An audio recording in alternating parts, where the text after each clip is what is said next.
Ahojte, dnes tu nestojím len za seba. Stojím tu za všetky ženy na svete. Chcem hovoriť o téme, ktorá nie je sexy ani trendy, ale ovplyvňuje životy každej z nás. Rakovina prsníka. Na Slovensku žije viac ako 30 000 žien, ktoré bojujú s rakovinou prsníka. Pričom ročne až 900 z nich príde kvôli tejto zákernej chorobe o život. No stále je tu nádej.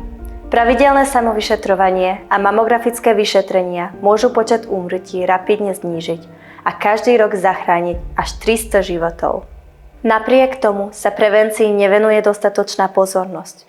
A to najmä u mladej generácie, u ktorej ochorenie rakovinou prsníka stále narastá. Mnohé z nás trávia čas pred zrkadlom a venujú sa svojmu sladu.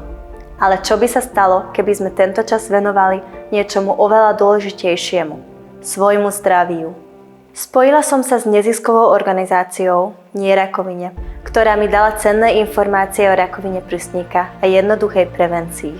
Každé samovyšetrenie začína s rukou hore pred zrkadlom. Vtedy si uvedomujeme, že nie len vonkajšia krása, ale aj zdravé prsia sú odrazom našej sebalásky. Do myšlienky Mirror Challenge som sa okamžite zamilovala. Stačí jedna fotka, aby ste niekomu zmenili svet. Zapojte sa do Mirror Challenge spolu so mnou a pomôžte nám zvýšiť povedomie o dôležitosti prevencie rakoviny prsníka.